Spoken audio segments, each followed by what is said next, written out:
Deus querido Pai, obrigada, Senhor, por mais esta oportunidade que estamos tendo de aqui estarmos, de ampliarmos o nosso entendimento à luz da doutrina espírita, para que possamos nos posicionarmos nessa escola abençoada que é a Terra, de forma tranquila e equilibrada.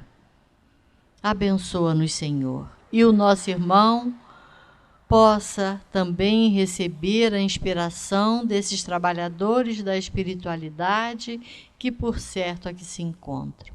Obrigada, Senhor. Graças a Deus e que assim seja. E com vocês, Rogério Silva. Boa noite, pessoal. Boa noite a todos, né? Hoje nós vamos falar sobre o pensamento e o pensar espírita. O pensamento espírita, ele é a proposta, né? O espiritismo, ele traz dentro da sua proposta um pensamento, uma objetividade, uma intenção. Mas o que vai chamar mais a atenção do nosso estudo nessa noite é realmente o pensar. Porque a proposta espírita, ela está à nossa disposição, ou à disposição de qualquer um, né, que queira conhecer, que queira realmente se aprofundar. Não é uma doutrina para se conquistar ou para se adquirir em poucas horas. É um pouco mais complexo do que isso, né? Ela é uma ciência, uma proposta filosófica, uma ciência específica que trata de um ramo específico das observações. Não é uma ciência como as outras ciências, é uma ciência que trata especificamente dessas observações do espiritismo e daquilo que as outras ciências até o momento não conseguiram respostas. E esta proposta ela está aberta, como eu disse, a todos nós, bastando que nós queiramos, que nós estejamos realmente dispostos a conhecer esse pensamento espírita, essa proposta espírita. De que forma que esta proposta e que esse pensamento está disponível para cada um de nós ou para aqueles que queiram, né? De uma forma bastante simples que nós vamos encontrá-los nas obras chamadas fundamentais da doutrina espírita. Obras que muitas pessoas chamam de obras básicas, né? Mas o termo básico, ele acaba, para aqueles que não conhecem, para aqueles novatos, para os neófitos, acaba despertando, bom, se essas são as obras básicas, quais são as obras suplementares? Quais são as obras, né, superiores, vamos dizer assim? Não, então são as obras fundamentais. E aí nós elencamos, né, não só as 5, mas também o que é o Espiritismo e obras póstumas.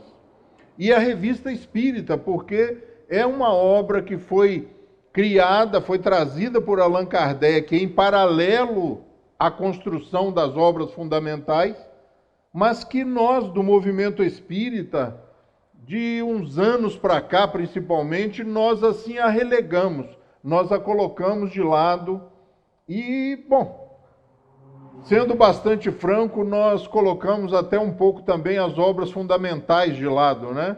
Com as novidades, com a busca de sempre do novo, de coisas interessantíssimas, e nós encontramos muitas vezes um esforço muito grande de algumas pessoas de enquadrarem a doutrina espírita dentro de suas visões cientificistas, ou seja, dentro da sua especialidade. Se nós pegamos um psicólogo, ele busca e tenta enquadrar e explicar a doutrina dentro da visão da psicologia, e assim acontece sucessivamente dentro das outras ciências, né? E a gente costuma brincar que seria mais ou menos colocar Niterói ou Rio de Janeiro dentro de Friburgo, não tem como, né? Até porque, como eu disse no começo, a ciência espírita trata e traz respostas para questões que as outras ciências são incompetentes para o fazê-lo. Por isso, muitas vezes, a gente fica meio abismado com alguns temas de palestras, com algumas propostas de palestras que fogem totalmente, e você assiste uma palestra de 40, 50 minutos sem que se mencione o nome do professor, o senhor Allan Kardec.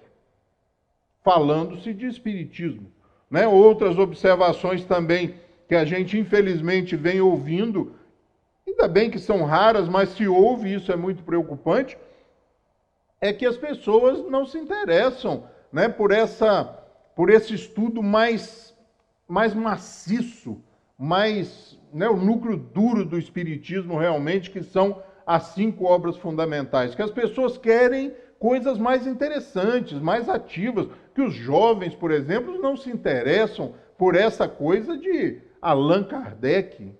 Isso, infelizmente, se ouve no movimento espírita. Mas voltando ao nosso tema do pensamento espírita, o pensamento espírita está ali, né? Ele está disseminado nestas obras que têm uma finalidade única, né? Porque nós sabemos que o Livro dos Espíritos, ele traz a doutrina espírita na sua integralidade. Ali nós encontramos, nas 1018 questões, a doutrina espírita, dividida em 4 livros. E esses 4 livros geraram outros 4, que são o Livro dos Médiuns, o Evangelho segundo o Espiritismo, o Céu, o Inferno e a Gênese, que seria uma ampliação do que nós temos em tese, em proposta rápida e frustrante, muitas vezes, no Livro dos Espíritos.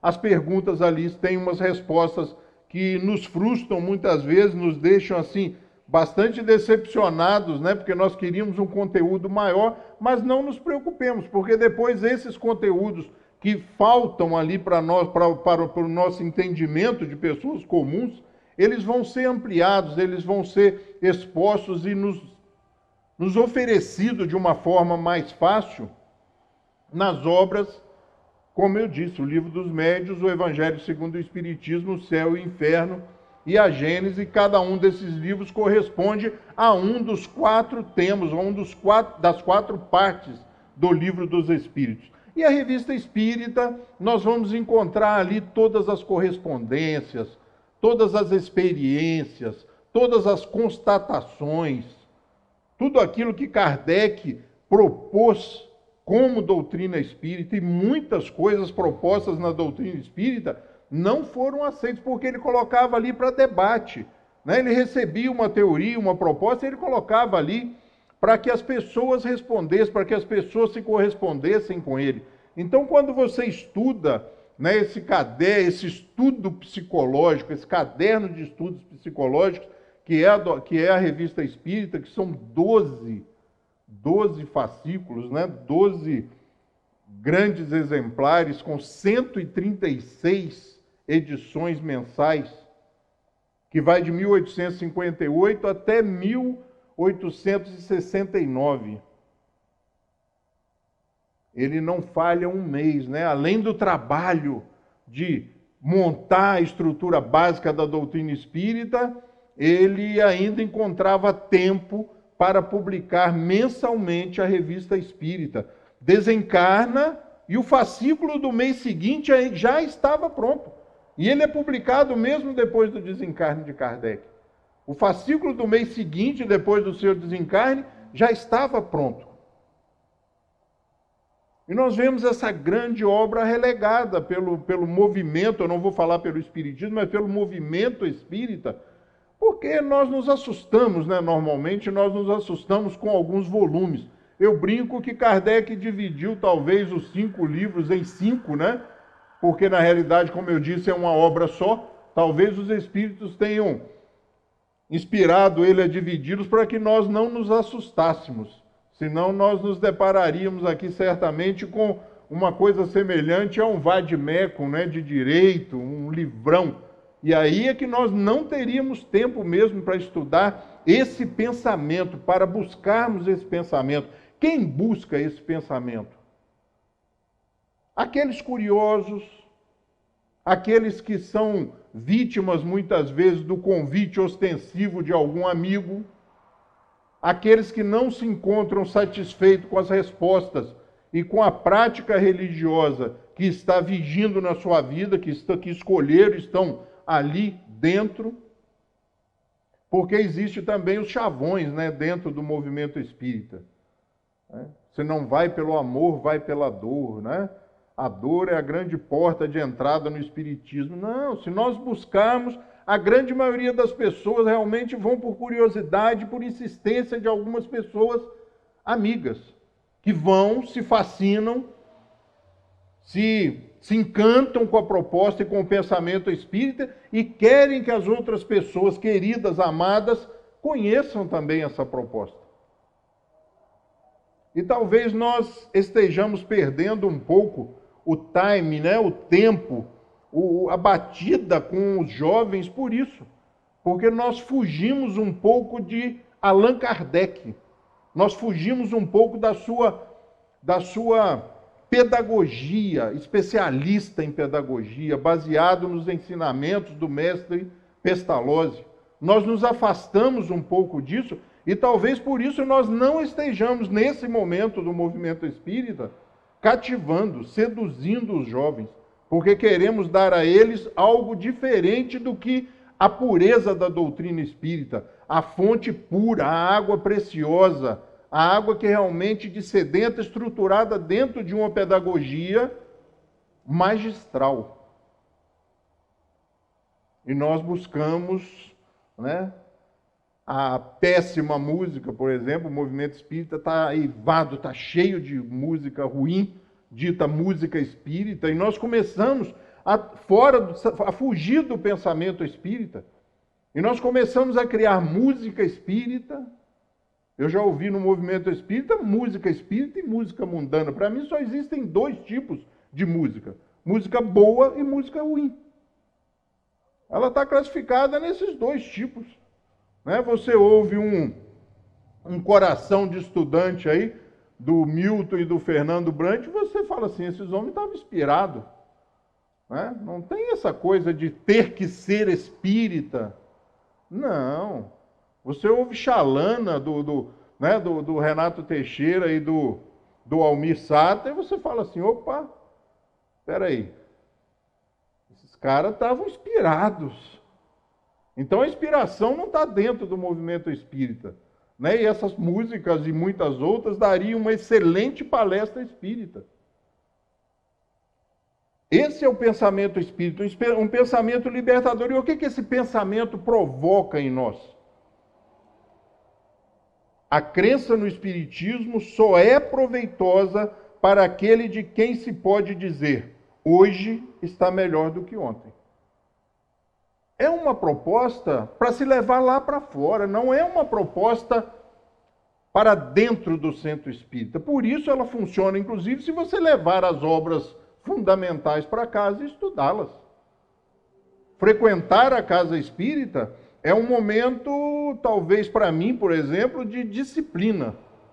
É tirar realmente aqueles 50, 60 minutos para estar desconectado das outras atividades e das outras atenções. Está focado ali naquele processo disciplinador para mim.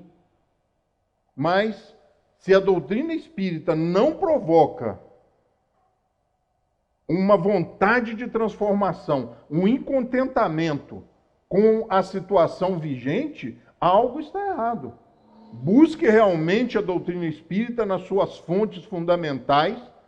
Busque a doutrina espírita em Allan Kardec, da forma que foi estruturada, sem querer dar saltos. Eu vou começar pela Gênese. Não vai dar certo. Não vai dar certo. Porque uma obra vai dando sustentação para a outra. Então esse pensamento espírita, ele só funciona quando nós o tiramos da teoria, quando ele realmente começa a mexer com os nossos paradigmas, com os nossos valores, com os nossos princípios. Quando nós realmente conseguimos, antes que o centro espírita se feche, que nós conseguimos sair e levar o conteúdo, levar os livros, levar a mensagem, levar a proposta, para implementá-la ali, do portão para fora. Com a vaga, na hora que você for tirar o carro, que o outro encostou muito próximo e você não consegue sair, com o trânsito, com a impaciência, com a sua intemperança. É espiritismo que nos transforma, faz-nos hoje melhores do que ontem. Esse é a finalidade principal, primordial, primária do espiritismo. E nós vamos entendendo que ela não provoca essa mudança em todos. E aí nós buscamos outra frase, outra colocação primorosa do senhor Allan Kardec, que ele diz assim: o espírita deve, diante de seus oponentes, esforçar-se em mostrar por seu próprio exemplo o que a doutrina espírita é. Não basta dizer-se espírita. Aquele que o é de coração prova-o por seus atos.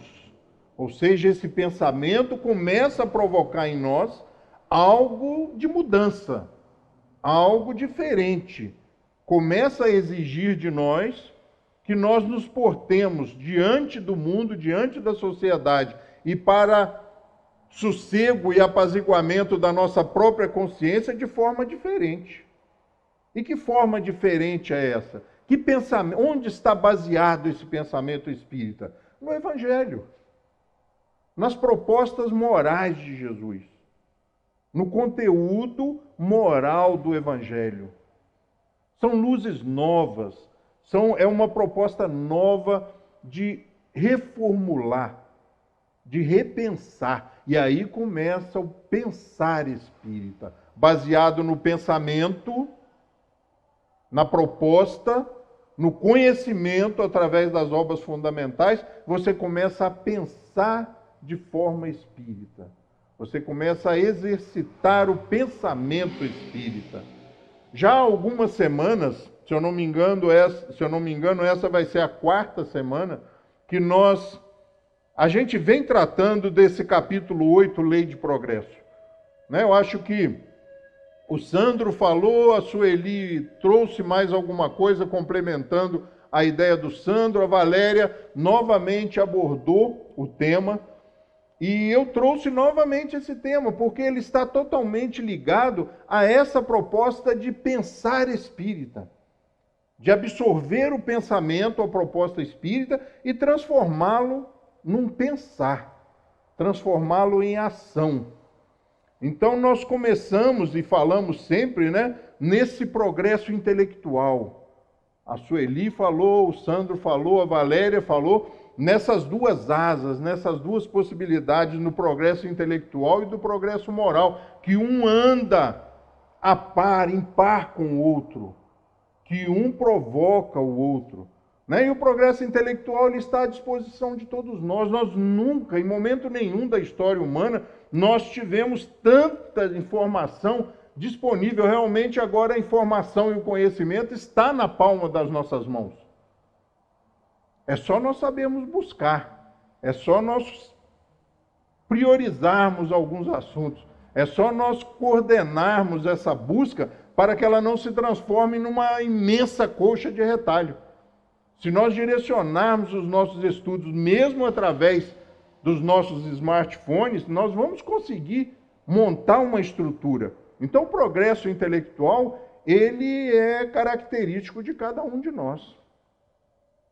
Eu, quando chego ali no meio, no meio do 2º grau, do antigo 2º grau, que você fazia depois do ginásio, eu parei de estudar.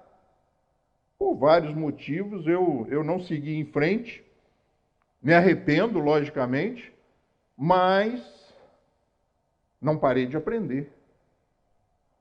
Não parei de aprender em momento algum. Busco o conhecimento. Então, o progresso intelectual é inerente a cada um vai estabelecer esse. Por que eu estou dizendo isso? Porque nós vamos entrar agora numa fase do pensamento que diz respeito a isso, que já foi abordado aqui, como eu disse, pelo Sandro, pela Sueli, pela Valéria. Então, o progresso intelectual, ele está disponível, Você vai conquistá-lo, vai adquiri-lo diante do seu esforço, do seu interesse. E nós vamos bater com os valores morais, Essa moral espírita, essa moral que nós ouvimos tanto dentro desses estudos, desses 4 estudos, e aí eu já estou me incluindo nesse estudo, o que são os valores morais? O que é a moral? Moral é aquele valor que você não abre mão, ele é inegociável. É aquilo que você escolhe abraça, interioriza e não abre mão. Coisas que você não faria nem se fosse invisível. Não liguemos esse moral, né, ao conceito mais comum, daquela moralização ligada à sensualidade ou à sexualidade. Não, essa moral é a construção de valores inegociáveis. Esse é o crescimento moral, esse é o valor moral que nós ouvimos no Evangelho o tempo todo. Jesus nos conclama a essa construção íntima e pessoal de valores morais. E aí eu trouxe uma definição, né, que está lá na pergunta 629 de O Livro dos Espíritos. Que definição se pode dar à moral? A moral é a regra da boa conduta e, portanto, da distinção entre o bem e o mal. Funda-se na observação da lei de Deus. O homem se conduz bem quando faz tudo tendo em vista o bem e para o bem de todos, porque então observa a lei de Deus. Ou seja, são valores que nós adquirimos, que nós construímos e não os negociamos. Eles não estão disponíveis para depender da situação, né? A luz apagada ou a luz acesa. Não, são valores inegociáveis. São valores que você constrói e não abre mão deles. Por que eu estou falando isso? Porque também, né, nessas 4 palestras, a gente se deparou com essa pergunta, né? 780 do Livro dos Espíritos, 780, 780A e 780B. A 780, ela diz: o progresso moral é sempre acompanhado do intelectual? Olha a pergunta de Kardec para os espíritos. E os espíritos respondem: é sua consequência, mas nem sempre o segue imediatamente. Por que eu frisei consequência? Porque ela é consequente. Quando você vai se intelectualizando, você vai conhecendo, algo vai se transformando em você, e você, consequentemente, vai estruturando, vai formando esses valores morais. Não o segue imediatamente, por quê? Porque ele é consequente. É consequência de adquirir os valores intelectuais. Esse conteúdo intelectual. E somente depois de sedimentados esses valores, depois de nós realmente os incorporarmos, consequentemente, essa incorporação, essa interiorização desses valores intelectuais vão fazer com que se forme valores morais. E aí vem a 780A e a 780B. Fiquem tranquilos, eu vou ler, né, porque não dá realmente, até daqui fica meio difícil. Eu vou até melhorar a minha visão aqui.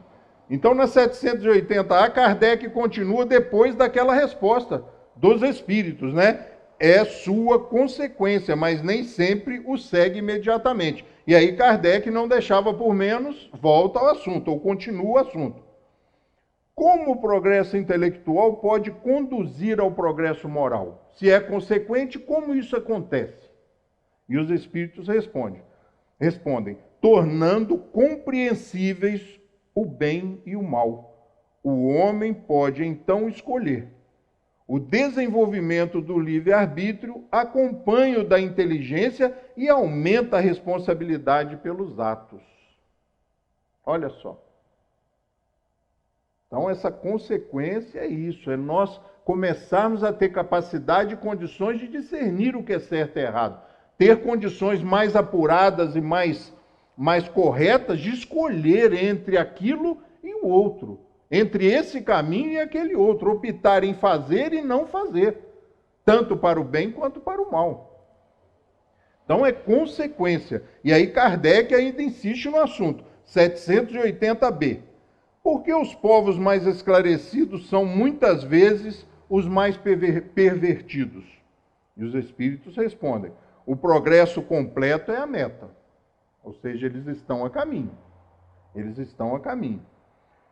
Mas os povos, como os indivíduos, o alcançam apenas passo a passo, ou seja, pouco a pouco, a necessária sedimentação, da interiorização desses valores. Enquanto o sentido moral não estiver plenamente desenvolvido, eles se servem de uma inteligência, de sua inteligência para fazer o mal. O moral e a inteligência são duas forças que se equilibram apenas com o tempo. Se são consequentes, vão acontecer e vão ocorrer no tempo preciso. Porque essa moralização só vai acontecer quando a intelectualização for atingindo o nível necessário para que haja tal, para que o desenvolvimento moral seja possível. Se o primeiro dá sustentação e o segundo é consequência do primeiro, é natural e normal que nós nos melhoremos intelectualmente. Que nós estejamos primeiro dando esse passo para, consequentemente, como os próprios Espíritos disseram a Kardec, dar o segundo. Então, que fique bem claro, né, que não tem como se furtar. Mais cedo ou mais tarde, a moralização ocorre. Se não naquele momento, daqueles povos que Kardec pergunta aos Espíritos, no momento oportuno, no momento consequente, no momento exato, a moralização vai ocorrer. A última frase é interessante, né? O moral e a inteligência são duas forças que se equilibram apenas com o tempo. E com a experiência, com a vivência, com esse burilamento, com a avaliação, com a autoavaliação das suas próprias ações. Você age, colhe as consequências das suas ações, pensa, sua consciência te cobra e você revê os seus valores. E essa revisão constante vai fazer com que, a partir de um certo momento, você, usando a pedagogia, né, e a proposta de Pestalozzi de erro e acerto, você tanto erra que você resolve não mais errar. Você faz a opção correta e a interiorização desses valores vão fazendo com que essa moralização aconteça e que, a partir de um certo momento, aquelas ações sejam inegociáveis. Você não negocia mais. Com a luz acesa ou com a luz apagada, se tiver alguém olhando ou não, são valores reais, valores absolutos. Talvez por isso eles demorem um pouco mais. Talvez por isso eles não venham no tempo e no momento que a gente deseja. Por isso talvez nós nos entristecemos tanto com nós mesmos, porque a gente fala assim, isso eu não faço mais, eu juro. Eu não faço mais. E volta a fazer. E os poetas que têm uma alma diferenciada, que pensam além do pensamento normal, diz assim, pensamento ilhado, morto e amordaçado, volta a incomodar. Pensamento ilhado, morto e amordaçado, volta a incomodar. Ângela, eu juro, eu não faço mais isso. 2 meses depois. Por quê? Porque ainda não sedimentou. Eu falei da boca para fora, ainda não interiorizei, aquilo não se transformou num valor moral. O Clóvis de Barros Filho, né, ele conta que ele estava num país europeu e ele andando de madrugada, ele tem um sono muito ruim, andando de madrugada, ele viu uma banca de jornal aberta, de madrugada, e falou, vou comprar alguma coisa para ler. E foi para o lado da banca, chegou na banca, não tinha ninguém. A banca estava aberta, tudo exposto, uma caixinha com troco para facilitar o troco e não tinha jornaleiro.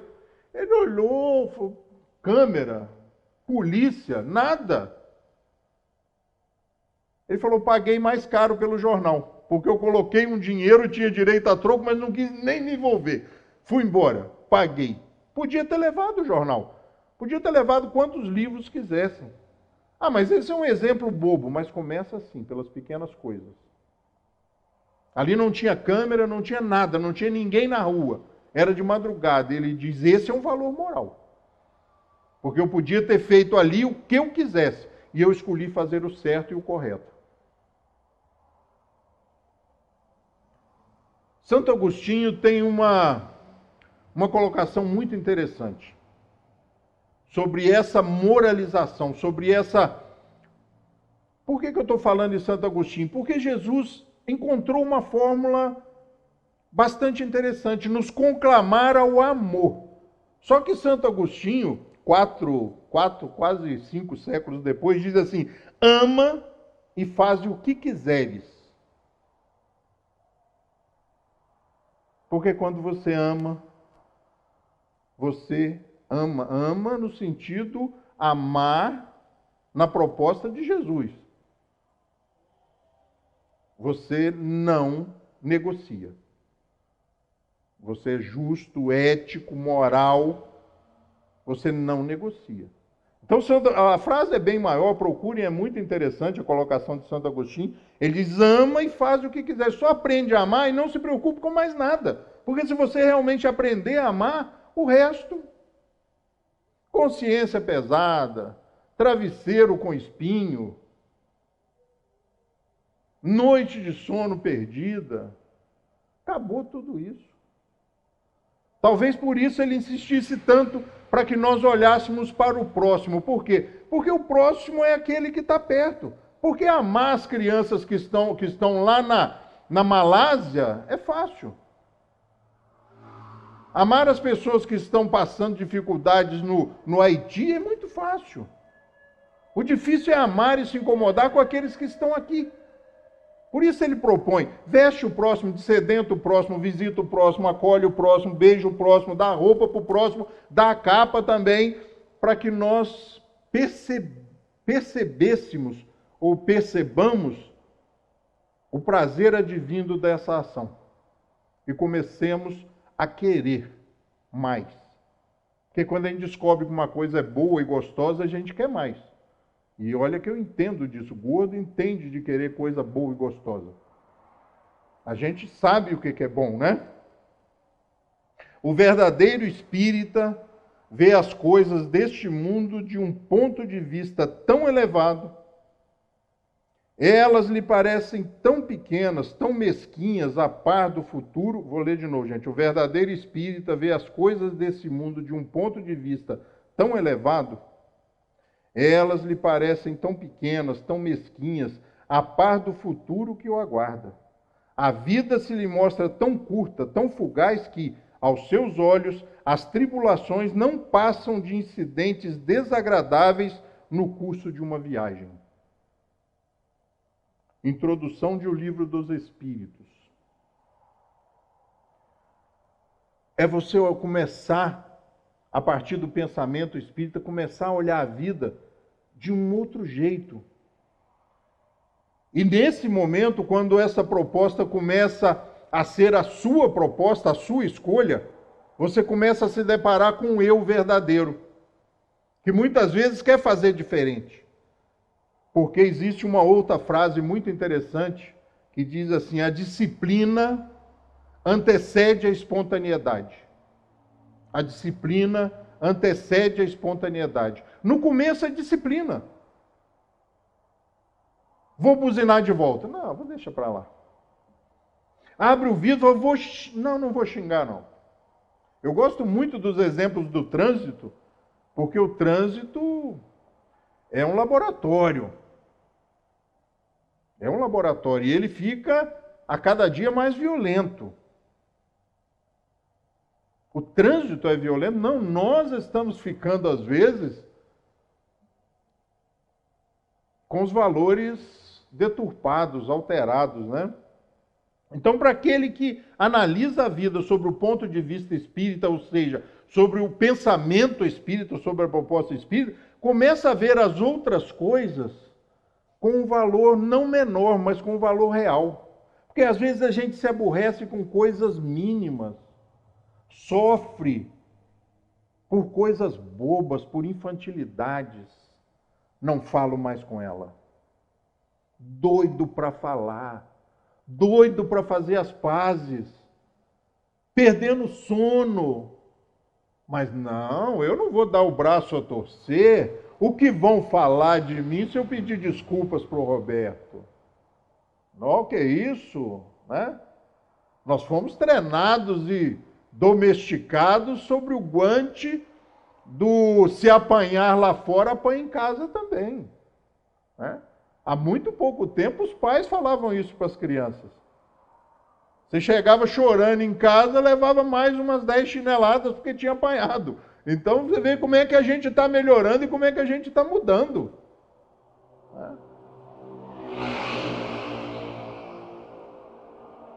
Quando a gente começa a utilizar o pensamento espírita no nosso pensar,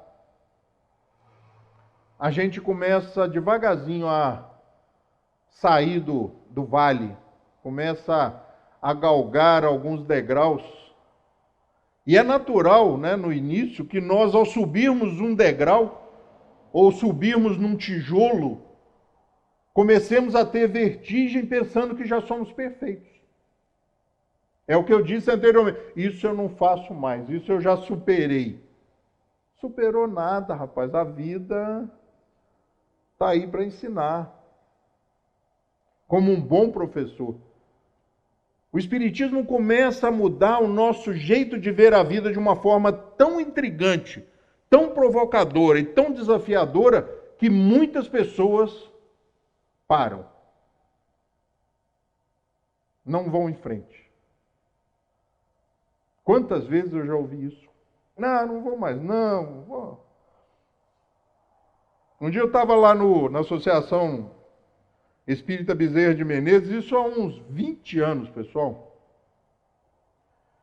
Eu era doido para citar esses exemplos antigos, assim, sabe? Quando eu comecei no movimento espírita, eu assisti palestra, e aí os oradores falam, não, mas lá em 1000 e... Rapaz, não tem nada para contar. Mas não tenha pressa, porque chega a hora.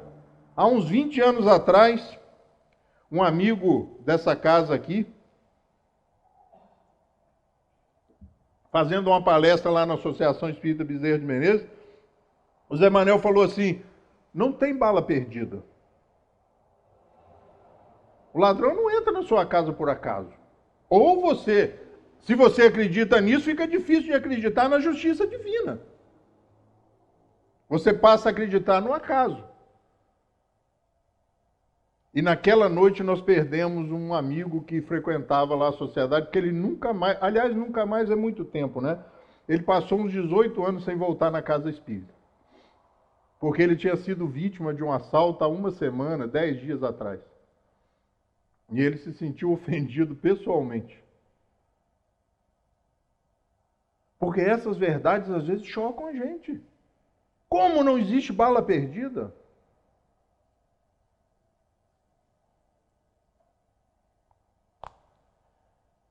O pensamento espírita, às vezes, ele é duro, ele é difícil. E provoca o pensar, e aí você fica queimando a mufa. Você sai da palestra espírita e fica uma semana inteira brigando com o orador.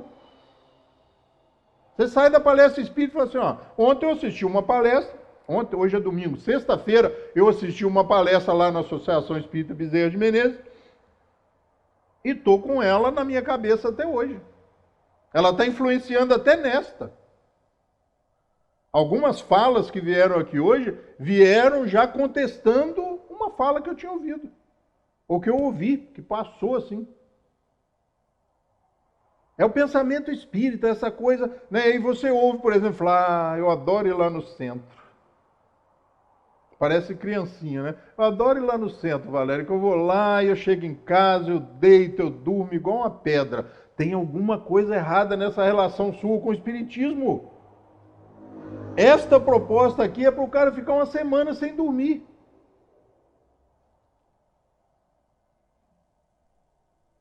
E a gente vai ouvindo as coisas. O Roberto me contou um pedacinho de uma palestra dele, um tema de uma palestra dele há alguns dias atrás, há um mês atrás, e o negócio não sai da minha cabeça. Porque a gente começa a buscar desdobramentos, consequências daquilo. Um dia eu fiz uma palestra lá em Cordeiro, lá e coloquei assim, o primeiro slide era assim, a estrada de Emaús, um caminho que leva para longe de Deus, eu acho que era isso. E uma pessoa amiga viu o slide, porque saiu lá no Facebook, lá da Casa Espírita, e ligou para mim, mas o que você diz nessa palestra? Eu falei, não falo, meu filho, só se você assistir a palestra. Me convida para falar aí na sua Casa Espírita, que eu vou lá e falo. Por que a estrada de Emaús é um caminho que leva para longe de Deus? Ah, mas é uma parábola, uma passagem. Não, Jesus tem que ir atrás do trabalhador. Os 2 trabalhadores estavam indo embora.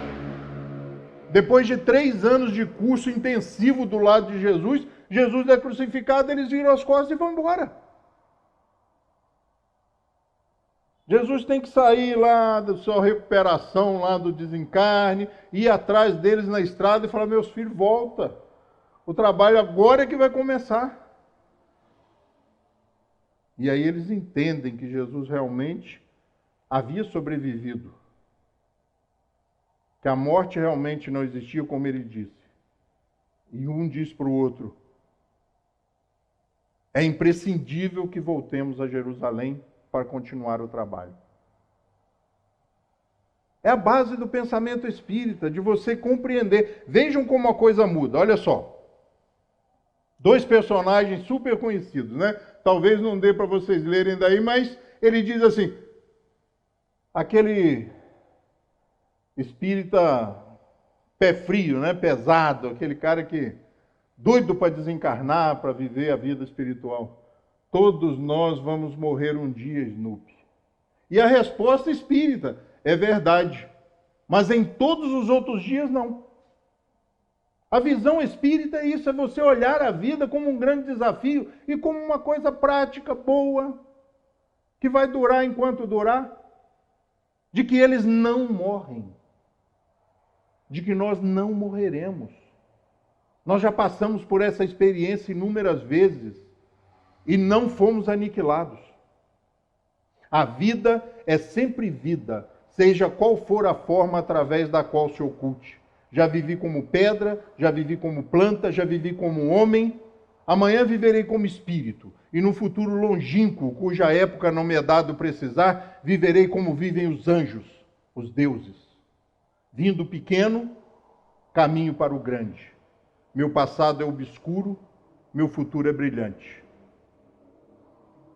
Esse é o início de um texto chamado Evolução, de Pedro de Camargo, no movimento espírita conhecido como Vinícius.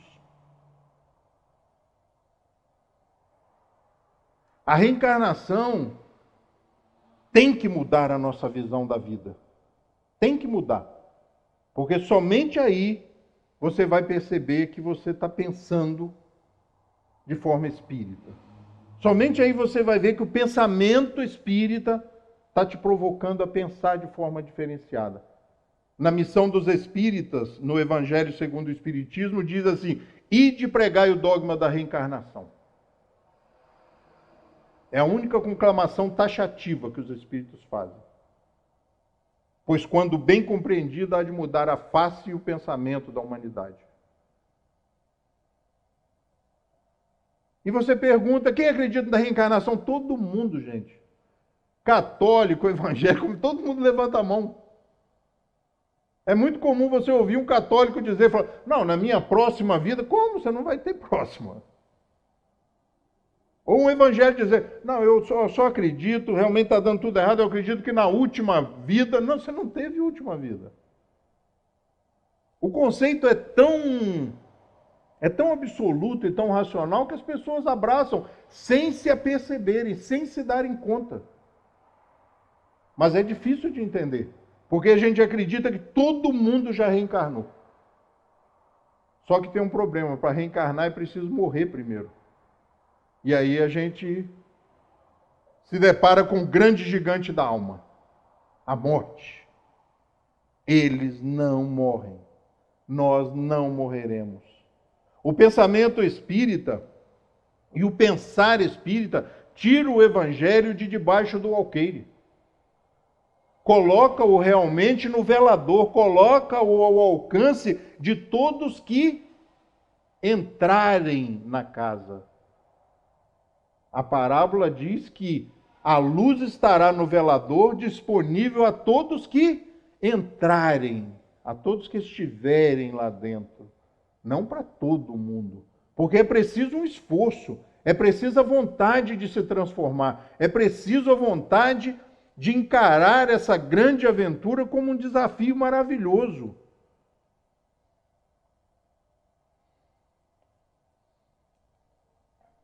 O pensamento espírita faz com que nós nos aproximemos de Jesus.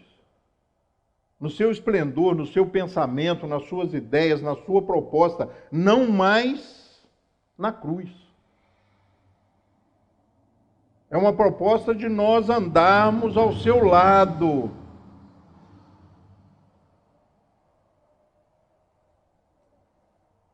O Espiritismo não dogmatiza. Não é uma seita nem uma ortodoxia. É uma filosofia viva, patente a todos os espíritos livres e que progride por evolução. Leon Denis. E aí você fala de Leon Denis no movimento espírita, tem gente que nunca ouviu falar. Você fala em William Crookes, quem? Você fala nos grandes continuadores ali do Espiritismo, Camille Flammarion. Quem? Por isso que os jovens não vêm, gente. Que a gente fica falando, precisa mudar, precisa reformar, você tem que parar com isso, parar com aquilo, e começamos a policiar, muito semelhante a outras escolhas que nós fizemos. O pensamento espírita facilita o transitar. Ele facilita a rota, ele nos mostra pela razão, pelo bom senso e pelo critério que é por aqui. Evita que nós nos percamos por algumas trilhas, por alguns atalhos que já não deram certo para outras pessoas. Coloca nas nossas mãos o leme das nossas vidas. Nós passamos a escolher por onde vamos navegar. Jesus não mais dirige a nossa vida, mas passa a ser o farol dessa navegação, dessa caminhada, desta viagem. É o ponto magnético, é o norte a ser seguido, é o alvo a ser atingido. Mas o leme na nossa mão, a gente é que escolhe por onde nós vamos. E todos nós vamos chegar. Todos nós vamos chegar. O Espiritismo é ao mesmo tempo uma ciência de observação e uma doutrina filosófica. Como ciência prática, ele consiste nas relações que se podem estabelecer com os espíritos. Como filosofia, ele compreende todas as consequências morais que decorrem dessas relações. Assim pode-se defini-lo. Allan Kardec. Allan Kardec. Professor senhor Allan Kardec. Eu tenho brincado com isso de forma séria nos meus estudos. A gente cria uma intimidade tão grande que a gente começa a achar que foi Kardec que fez. Foi Kardec.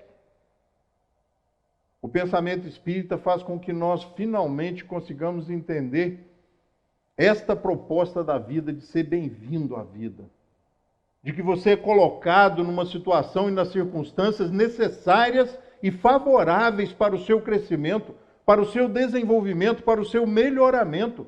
Existe uma conspiração positiva, favorável, nunca negativa. Quando uma avalanche de coisas ruins começam a acontecer, para e pensa de forma espírita.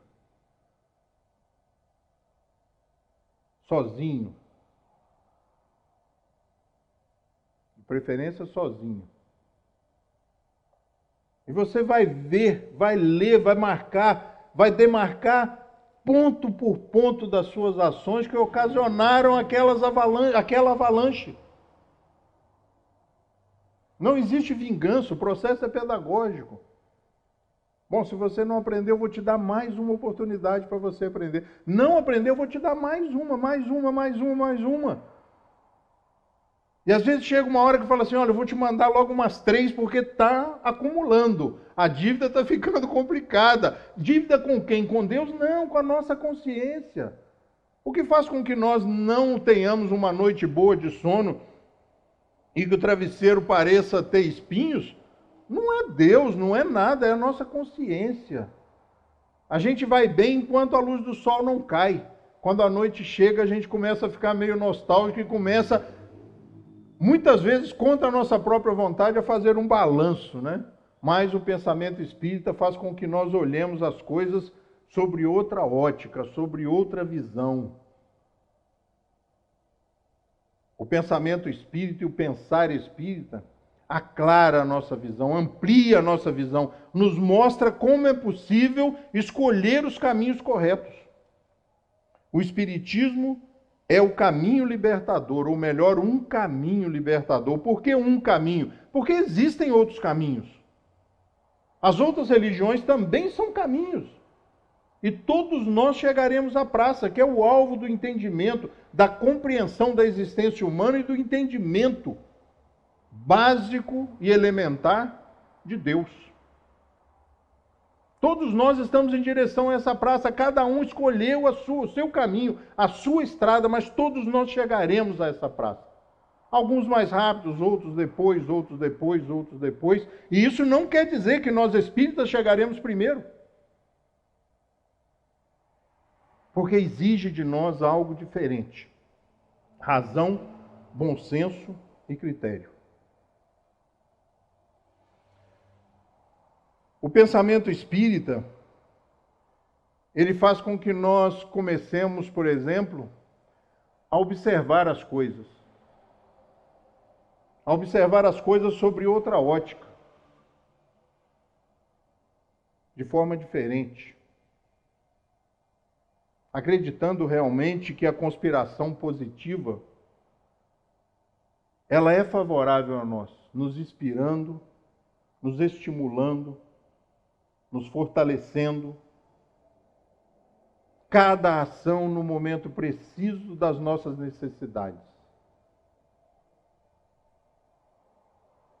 Passa-nos a fazer observações que nós não fazíamos. Ver coisas que nós não fazíamos. Hoje eu assisti, agora à tarde, a final do The Voice Brasil Kids e chorei desesperadamente, gente. Sou um cara de 58 anos, com 118 quilos, chorando de ver as crianças, de ver a emoção do outro, sabe? De se deixar sensibilizar. Eu acredito que isso é fruto do pensamento espírita. Porque diante de tanta beleza, de tanta coisa bonita, nós olhamos para o chão, olhamos para o celular, nos tornamos especialistas em contar paralelepípedos. E não olhamos para o céu. E não olhamos para as coisas belas.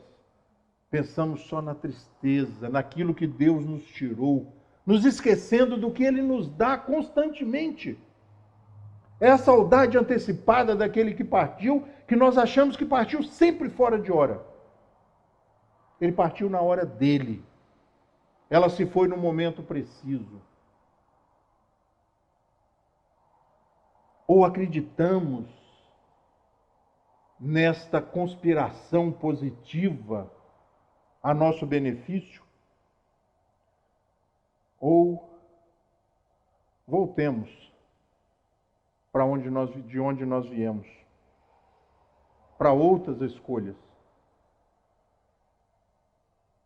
Porque o pensamento espírita faz com que nós aprendamos a abrir a janela, olhar lá fora, abrir os olhos, olhar para fora, parar de olhar para dentro, parar de buscar, tentar encontrar algo que nos motive, que nos faça levantar de manhã, nos sentindo desafiados. E não ameaçados por mais um dia de vida, por mais um dia de trabalho, por mais um desafio, por mais um problema. que nós realmente, a partir do pensamento espírita, passemos a pensar de forma espírita. Passemos a utilizar esses conceitos e esses valores a nosso próprio benefício. E acreditemos que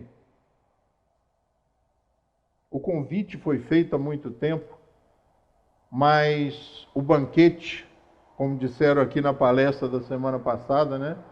O banquete está disponível. Ainda está aberto o convite para que nós abracemos esse pensamento e essa forma diferenciada de pensar. Luzes novas sobre a proposta cristã. Luzes novas sobre a nossa missão, sobre o nosso trabalho, sobre o nosso caminhar. Uma relação realmente de pai e filho. Sem medos. Abandonando chavões doloridos, né? Eu sou um homem temente a Deus. Não. Eu sou um homem que ama e amado por Deus. Essa é a grande missão, aprender a amar. Quem teme não ama. Quem teme, teme. Que nós possamos buscar a doutrina espírita na sua esplêndida proposta, dentro das obras fundamentais da doutrina espírita, na ordem que elas foram estruturadas, para conhecermos essa doutrina e a partir daí nos empenharmos na construção dessa obra dentro de nós mesmos, porque transformando-me e cada um se transformando, nós transformaremos o mundo. Essa era a proposta de Cristo, só renovada, só revitalizada e iluminada pelo Espiritismo. Que Jesus nos abençoe e nos ampare, e como eu sempre brinco e digo de forma muito séria, que Ele tenha só mais um pouquinho de paciência, porque pensando assim a gente talvez esteja ficando um pouco mais esperto. E não demora, Cléber, a gente vai parar de seguir as suas pegadas. E quando a gente menos esperar, nós estamos caminhando ao seu lado e lhe perguntando o que Ele espera e o que Ele quer e o que Ele precisa de nós. Somos aqueles que vão implementar o reino de Deus na Terra. Agora ou daqui a algum tempo, daqui a algumas encarnações. Que Jesus nos abençoe e nos ampare. Uma boa noite para todos.